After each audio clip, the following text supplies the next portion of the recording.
Alrighty, we are live. Fresh off some exciting community news, but we'll get to that one in just a second. I'm sure everyone wants to hear about that one. We'll talk about it a bit. All right, let's see. How's everyone doing today? I see a lot of familiar faces. Crypto Fundamentalist, Super Era, Agent Vic, Katie, Rose Like a Boy, Rufat. How's everyone doing? Let's give everyone just a minute or two to sign in, and then we can kick things off. Mike, John, how's everyone doing? Hey guys, it's really great to see Good Boy here as always. I love watching this guy here on these things. Yeah, he's the man. He is the man. I don't know. Oh, GA, I guess. Good afternoon. Oh, we can do GM or GOM. That's the only thing that matters today. Or Let's every day, just go with Geom today. I think we should just do that now. Let's do it. So Geom, guys. Alrighty. GOM, G mantra, whatever you prefer. Special one today because Jay and I are coming on today to talk to you guys directly about a few things. We're at the tail end of summer, so have been very busy as you've seen. An exciting day for the community. But I think the message here is really this is just the tip of the iceberg, and that's kind of what we're going to be talking to you guys about as well. I think we've kind of set the stage, so appreciate everyone for tuning in. Glad that I could have Jay on here today as well. He's done some individual ones, as have I, but we've never done it together, so we'll give it a shot and see how it goes. But anyway, let's see. But yeah, we'll kick it off. We'll do this the traditional, just answer questions as they come in, but there's obviously a few things we want to discuss and go through. The first one that obviously is kind of on everyone's mind right now, I guess, is the buyback. We just announced that literally about 20 minutes ago. So I just want to walk through a little bit what that means, how you guys should understand it, and really why we believe it's a critical, important part about instilling and getting back trust into what we've been doing. But also, how it's actually going to function. What are the logistics? What it means for us and what it means for Ohm. So just to kick that off, we announced that we are going to be doing a $25 million buyback in addition to the $20 million investment that we announced a few weeks back with Invenium. What that means is effectively it's a total minimum commitment. I think that's really important. Minimum commitment of $45 million that'll be invested into the Mantra ecosystem. For the buyback specifically, it's a minimum of 25. Invenium invested 20, but a minimum of 25 that we'll be executing over the coming weeks and months. What that actually means is that tokens will be programmatically repurchased from centralized exchange venues. Not like all at once, right? We're going to execute this over time. The point is to re-engage or take back supply from the market and remove it from supply, and then have it staked in a very transparent and verifiable way, basically. So the idea here is we'll be purchasing through designated third-party trading partners. We'll be repurchasing Ohm tokens over the next few weeks and months. Every few weeks or so, we'll give an update on the status on how much has been repurchased. And effectively, what we're going to be doing is we're going to be taking these tokens off of exchanges. These will be coming back from Binance and other major exchanges, Bybit, whatever, withdrawn on the ERC side, right? So last week we had the proposal to deprecate Ohm on Ethereum, or ERC20, I should say. We will talk about what that means as well. But basically, we'll be withdrawing ERC20 tokens. We'll be bridging them and migrating them across the mainnet, which is what everyone should be doing now. And then staking those tokens, and they'll be locked out of supply for the coming months for a long time. So that's the main mechanism of what we're going to be doing. And again, this will all be done transparently. This will all be shared publicly across our social media channels, as well as on our transparency dashboard. So you'll have all the various wallets where these will be staked. And again, this is going to be executed over the coming weeks. Let's see. I see some questions coming in real quick. Those are some. Big Ohm bridge transactions yesterday. Are those SEX migrating? No, those were not SEX migrations yet. And they were not team wallets as well. So those are just large investors, as far as we're aware. We don't actually know who comes through the bridge, right? It's a permissionless, well, I guess semi-permissionless bridge, I guess. But we don't require KYC or any sort of kind of identification to bridge across tokens or migrate tokens to mainnet. You can just send them through the Mantra bridge. And that'll effectively be how it works. Ritesh had a question. Any price cap for buyback? I'm not entirely sure what that means. Effectively, the mechanism is a TWAP, right? So this will be a programmatic buyback. There's no specific intention to hit certain levels or whatnot. This is purely just repurchasing supply. And as I think if you read the announcement, it states at the present levels, this will be roughly repurchasing 110-ish million tokens, which is roughly 10% of the circulating supply as of today. Christian's asking, did the first batch of buyback just happen, or is that just from the news? I believe that's purely just news and speculation and people trading it. Again, this is not we're not like ripping the market, right? This is a programmatic, consistent buying pressure over time. That's really the intention of this. And more so than anything, it is just to show consistency that we feel, and our investors and supporters feel that, Ohm has a significant value and they believe in the value of what Mantra is bringing to it. Period. Full stop. So anyway, I want to get that out of the way now. That's the buyback. That's how it's going to function. We're excited about it. But again, honestly, this was just something that we wanted to do to show commitment, to show, that we follow through with what we say. And honestly, this is just the tip of the iceberg. We'll have continuous buying pressure going forward anyway. But this is an important fundamental piece to stay true to our word and get this behind us. Really, the real fun stuff is the shit that we're building, and that's what we want to focus on. So for now, stop asking me when buyback. It's happening. You know what's going on, and we're going to continue pushing. Period. All righty. Next really important piece I think we want to talk about is the proposal, Prop 17, that passed last week. Jay, maybe you just want to summarize that because I know you're intimately involved in that. Yep. I don't want to talk too much as well, so I'll give you. Yeah, no worries, man. I mean, save your voice. You just got the buyback thing out of the way, and I think you're going to be spending your night replying to people asking when buyback and exactly what details so that they can start figuring things out. But yeah, again, great news on the buyback shows that we've been following through on what we do. The other part of this is that we heard all of the comments that came through over the past year, and one of the elements over here is that we need to shore up what we've been doing on chain. And also part of that is consolidating Ohm onto its new home, which is Mantra chain. So part of that is the ERC20 Ohm deprecation, which is what is happening through the bridge. So if you see any big value items, ticket items going across the bridge, those are people that are migrating over to mainnet. You've been able to migrate over to mainnet since October of 2024. So if you haven't done it yet, I would recommend that you do that right now. Because there were, I think, three main elements that I want to touch upon right now for Prop 17. The first one is that Ohm is being deprecated as of Jan 15, 2026. So move across right now so that you don't have to worry about anything in the future. The second of that is that in order to get people to move across and incentivize people to actually migrate over as soon as possible, we have returned the inflation rate from 3% to 8%.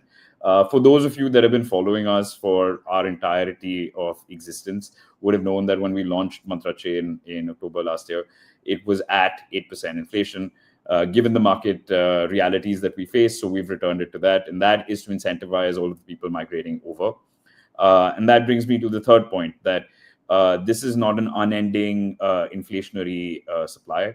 There is a cap that we have implemented in terms of 2.5 billion ohm is the total supply.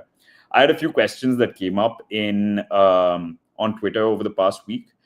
Specifically, there is no new mint that's happening. There's nothing that is changing to the existing supply or the market cap or the FDV, apart from the increase in inflation that's coming from the protocol that is to incentivize our validators. So part of it is that our validator set and our stakers are really important. So the idea is, why don't you bridge across, support the network, secure this RWA future, and get rewarded in doing so? So those have been some of the decisions that have happened in Prop 17. And as of, I think, roughly This 9 morning. hours ago, Yeah. 9 hours ago or ish, Prop 18 came into play, which is to return it to 8% inflation. That means that if you haven't staked yet, there's currently 18% APR that you can get. So go do that. And the one thing that I'm really happy about is that our validator set is growing in size. And I'm really happy with the quality and caliber of the validator partners that we have. So these are all contributing factors to making the decisions that we have. And you, the community, are really important to making that a reality. So help migrate over. And that number is at about 30% now, John, that has migrated. Let me check. I believe it's, let's see. It is presently at, 29.75. So basically 265 million tokens have been burnt on the Ethereum side on ERC20 from one of the original Ohm contracts, token contracts. And now it's been moved over to Monterchain mainnet. So a fairly substantial portion of the supply is moved over, which is great. Maybe just a couple other pieces to touch on there. One of the things that a lot of people are asking about is exchanges. So, effectively, you can go and you can see which exchange you use, and you can say, okay, hey, I'm on, Binance, or I'm on whatever, Upbit, or I'm on Gate, or I'm on KuCoin, or whatever your local exchange, and you can see whether you deposit or withdraw on the Ethereum chain or on Monterchain mainnet, right? And basically, if you have your tokens on the exchange and the exchange supports the mainnet, you don't have to do anything. They will swap it for you, and we will be in contact with all relevant exchanges to make sure that they will bridge their supply or migrate the supply as well. So if it's just already held there, they will just literally swap one for one. So by the time January 15th comes around, you will have your Monterchain mainnet tokens, assuming you withdraw, right? If you're on an exchange that doesn't support the mainnet yet, one thing that you can do is you can talk to them and tag them on Twitter or on socials or in whatever form that you want to, and say, hey guys, you should support this. They have a prop coming, or they have a deprecation timeline coming, so that if I don't get this done, I will not be able to trade anymore. To be completely honest, the most important exchange is Binance. And generally speaking, the smaller ones will follow Binance if Binance supports. Obviously, we're super happy that Binance has supported us time and time again, particularly in the last coming months. Steve has asked a couple times about Damak. Yes, we're still in very good relationships with Damak. I'll just get it out of the way. Back to the other topic. Exchanges, if you're on there, don't have to do anything. If they haven't currently integrated mainnet, give them a shout. Talk to them, say, hey, we want to have Monterchain mainnet. It'll be cheaper, better, faster for us. And obviously, as Jay mentioned, due to this prop passing, a few key things happened. Inflation has gone back to the original 8%. Maybe just a couple thoughts there. Obviously, this is slightly antithetical to a lot of the metas of the day about reducing inflation, particularly for more established blockchain networks. To be honest, we reduced our inflation, which we are initially planning for to be running at a much higher rate for a lot longer, just because of the token performance at the end of last year and the beginning of this year. So what effectively it ended up doing is and I think what we're going to continue to do anyway, what we will continue to do anyway is review inflation on an ongoing, roughly 6-month basis, I think is what we said, right, Jay? Yeah, I think it's important to a minimum of 6 months. Yeah, exactly. It's important to take into account that we're currently in an environment that changes constantly, and it's not just crypto. It's just at the macro level right now, things are changing at a faster pace than ever before.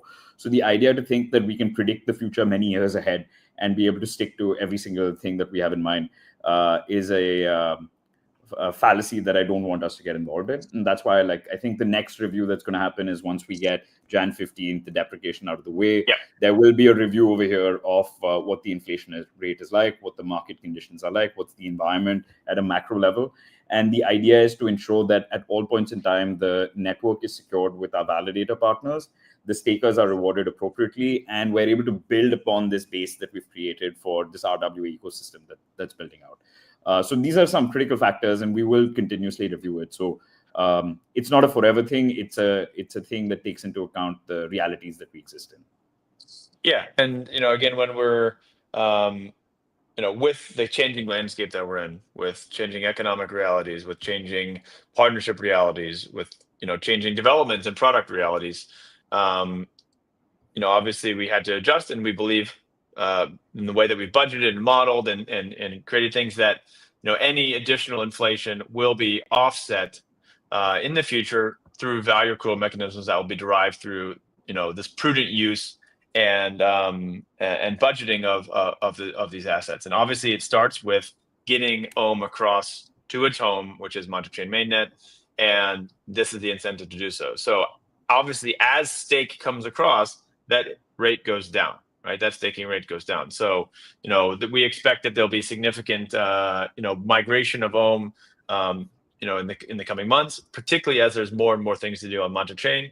So obviously be on the lookout for that, and we're very excited about the stuff that's coming. Again, this deprecation plan, this buyback plan, this fundraising, all this stuff has been stuff we've been working on for a very long time. It's good to get it out of the way. This is honestly just table stakes, and the real shit is building. The real shit is the stuff that's going to come on chain, the real activities that we're going to be doing. And by the way, I did hit my acronym though, BFD, buyback, fundraising, deprecation. So you can stop asking what that means. But there was a lot of things that D would stand for, to be fair. So it could also stand for decentralization, and there's a couple other ones I think people were hypothesizing about. But anyway, that's just behind us.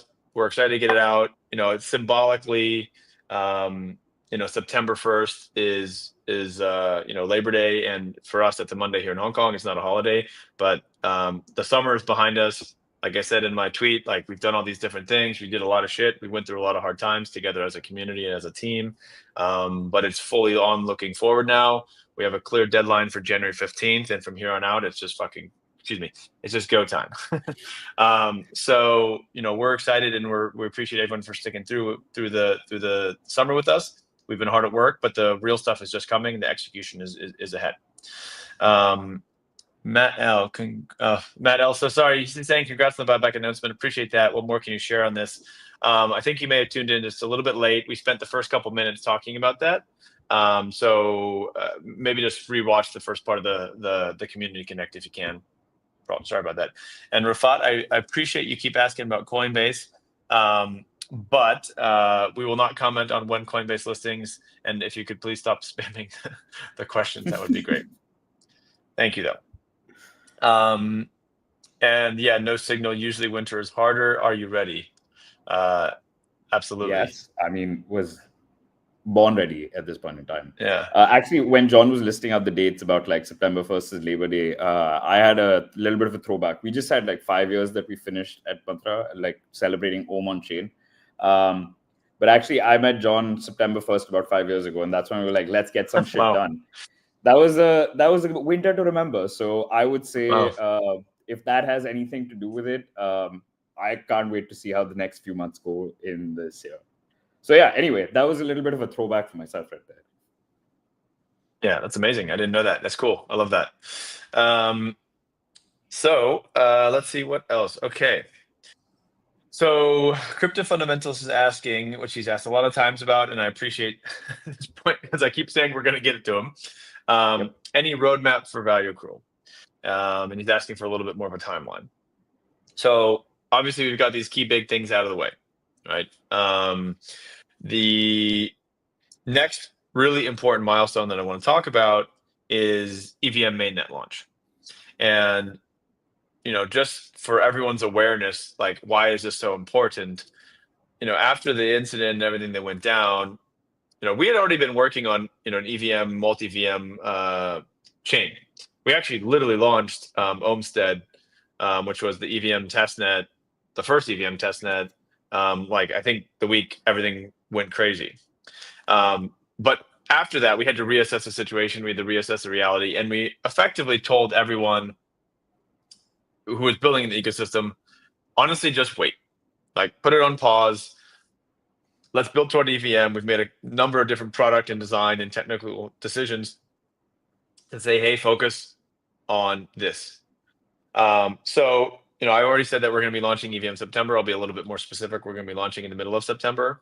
And what that will be is a staggered rollout. So basically, EVM will go live, and then you're going to have additional things that will come on top of it, including applications, including stablecoins, including assets, including different pools, including all the different ecosystem accelerator projects, all the different teams that have been building on Mantra, which is significant across the different DeFi primitives, including our own things within Mantra Finance that will start going live, right? So I just want to put that out there and give that context, because that really is the starting point for the value accrual roadmap. Because right now it's really just purely transactions, and that's not really a value accrual mechanism that we believe will be, the most critical one for Mantra and for Ohm.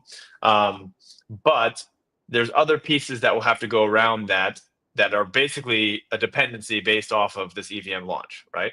So middle of September is when this is really going to kickstart, and then the flywheel gets going. So I have a couple other things that I do want to talk about that I think are important, but maybe we can answer a couple questions before I go. And I know Jay has a couple other things that he wants to talk about as well on the ecosystem side, on some of the builder side, which would be great. Let's see. Okay, so Katie was asking if BTC Turk will handle migration. They've been hacked twice this year. That is very unfortunate. We were obviously an unfortunate bystander in the hack, actually, given that I think a number of Ohm tokens were actually hacked from their wallets during that time. But BTC Turk does still have a lot of ERC20 Ohm, and we have been in contact with them as well as many other exchanges, and they will be supporting. So we're excited about that, which would be great. And then let's see. There's one other. Yeah, do you want to answer one, Jay? I mean, there's one. We answered it already, but essentially, when will inflation be reviewed? That is going to happen on Jan 15th and a little bit after that. So the next 6 months. So at Egon Motion, that's when it's going to happen. Alrighty. So Tiger King Crypto is another one. Can you answer the TVL issue of Mantra Chain? I guess you're talking about what, when do we expect more additional TVL? So the way you can kind of think about this is we have RWA assets that are going to be issued, and that will count for RWA TVL, and you have kind of DeFi native TVL, stablecoins, liquidity, etc. Again, until we have the EVM live and people start actually launching things, issuing assets, there's really no reason to be issuing on the Cosmos side, where effectively it'll be almost stuck and fragmented. So really, that is the kind of critical point. That doesn't mean that your assets on Cosmos Mantra right now are going to be stuck. Absolutely not. We'll make sure that everything is seamless and interoperable and compatible. But there's no reason to basically build where no one else is going to be building, if that makes sense. So we have teams ready to deploy, ready to launch, and that is happening, post mid-September. Let me also just hop in over there on the TVL comment, and just in terms of how the build is playing out. So right now it's happening that the Mantra chain native that's been live for a while continues to remain as the consensus layer. So that makes sure that the entire network is secure. The execution, which is where all the fun stuff happens from a user perspective, that we've had the CosmWasm environment for a while, but then the problem is that since RWA has really kicked off, composability has become a problem between the ecosystems. So rather than fragment it even further, that's where EVM comes into play. So the idea is that we've been alive and kicking for a while. We've just been in world of our own, which has been ahead of the times, and now we're making sure that we're composable in every single way. So with EVM kicking off, like JP mentioned, in mid-September, you can expect a lot more activity. And what I would say is keep an eye out for Easter eggs. And that's that. Nice. All right, let's see what other questions we can pop in real quick. Oh, someone's asking about mantra merchandise. That's a good question. We'll get the marketing and kind of eco team to see if there's any ways that we can kind of make it easier for people to get access to merch. Obviously, we do some giveaways from time to time. People have gotten Omis, people have gotten plush toys, t-shirts, bucket hats, etc. One of the good ways is to come to events that we're hosting. So that's actually quite a good segue. We do have some upcoming conference events that we're going to be sharing and we'll be, present at. I will be going to Korea in a week or so for Upbit Developer Conference, UDC. So if anyone's going to that from the Korean community, let me know. KBW towards the end of September as well. We'll have a small local event, tapping into our Korean local community, which we're super excited about. We'll definitely bring some hats and some merch and things. Small presence, but I'll be speaking at Token 2049 Singapore for, I guess, everyone who may remember, Token 2049 Dubai was 1 week after the incident, and then we did a kind of a very challenging but very frank conversation with Henry Arslanian, who's a reporter on CNBC, hosts a crypto show, but also has his own large crypto hedge fund. Very, very strong player in the space. And he was asking a lot of questions about what was going down, how are we going to, come back and whatnot. And we said on the stage at that point, like, we'll see you at Token 2049 Singapore about what has changed, what we said on stage and what we're going to be doing. And some of those things that we said were, token burn. We said we're going to keep building. Obviously that's happened. We said we're going to be doing buybacks. Obviously that's happened. A number of different things we said we're going to be doing, decentralizing the network, killing off association validators. All these things we said we're doing. I think that's the key message that we want to show, and obviously let people know that what we said we did and what we do is what we say is what we're gonna do. So anyway, let's see. A lot of people asking about bike. Think some people are asking for a lower buy-in. That's definitely something we can take into consideration, I guess. I mean, we'll have to talk to the teams on that one. It's not personally up to me. But I know, Jay, you did have some things you wanted to say about bike and PyC as well. Do you want to maybe comment on that? So I want to leave the comments for bike on the bike team itself, because I can tell you about what I think about it, but that's just an opinion, just like anybody else on this call right now. But I do want to comment on the PyC team in general, primarily because that's the caliber of builder and the quality of teams that we're working with. And it's not necessarily the flash in the pan that you would see in a lot of spaces and other ecosystems. And the word that comes to mind when I think of Kostov and his team is Glocal.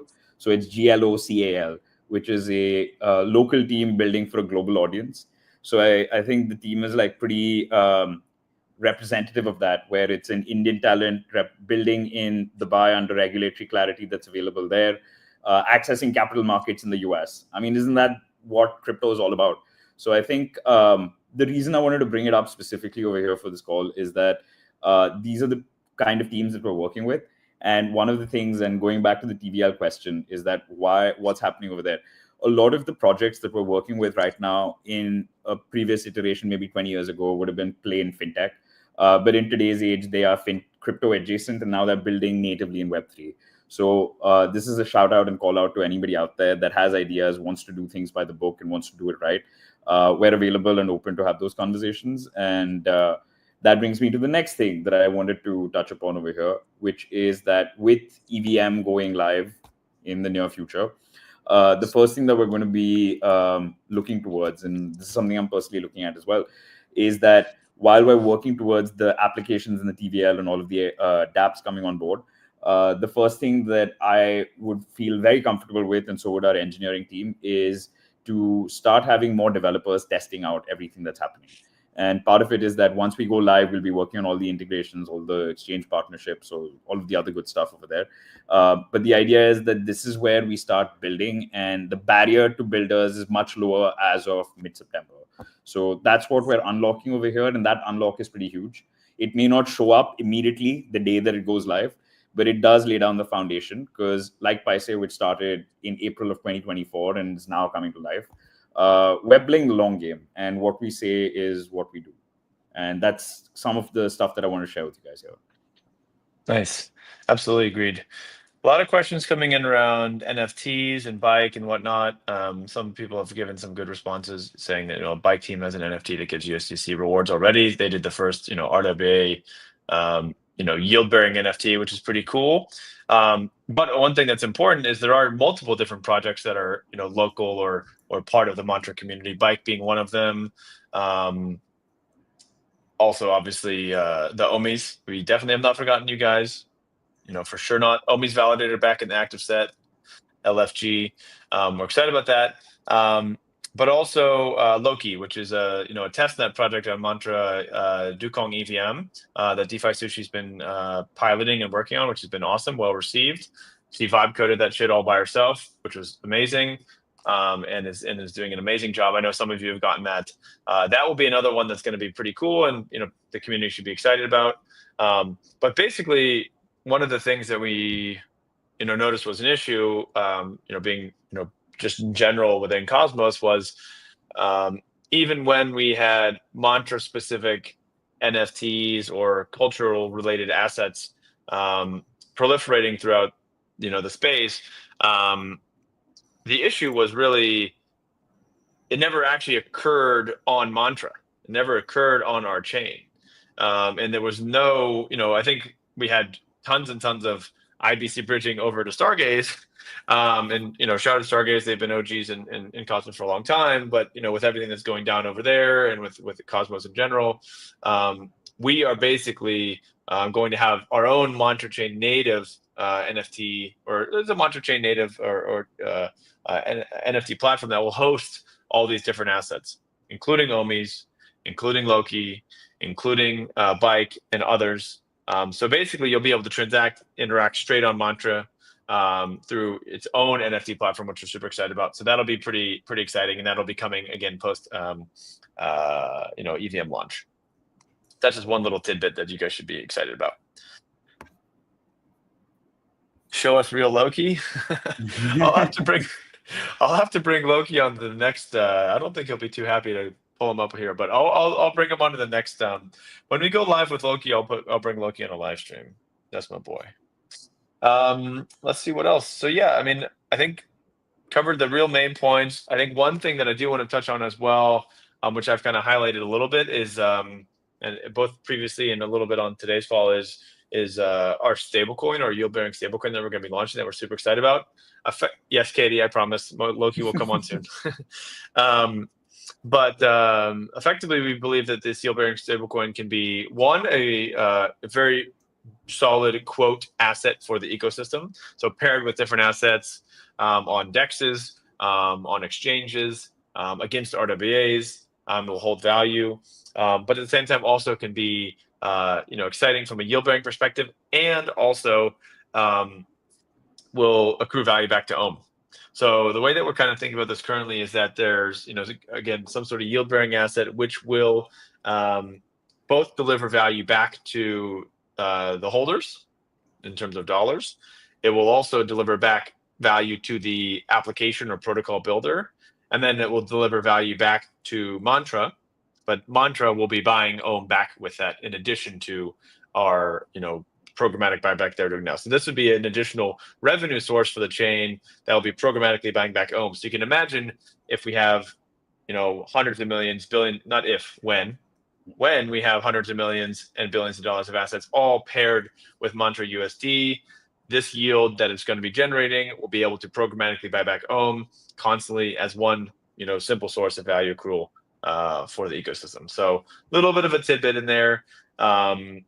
And, I think, again, just the tip of the iceberg of what's actually, cooking under the hood. We've been busy. It's been a busy summer. But I think we're all excited to, hit the ground running for the rest of the year, finish the year strong. blast through the end of 2025 into 2026, put this shit behind us. And then on January 15th, it's all systems go on mainnet. And we appreciate you guys coming along for the ride. So I think that's it from my side. Jay, if you have any other, last closing words, happy to pass the mic. Honestly, I'm just excited to build and continue building. So let's fucking go. I mean, let's LFG. go. LFG. All right, you guys. Well, I think we're at about 35 minutes. Hopefully there were some good tidbits in there that we haven't talked about before. Obviously exciting news about the BFD finally completing, but again, putting that behind us, and it's go time. So, we're fully pushing ahead and appreciate you guys coming along for the ride. Thanks so much for the support. Have a great day wherever you are in the world. Stay safe. Safu, and talk soon. Cheers. See you guys. Bye.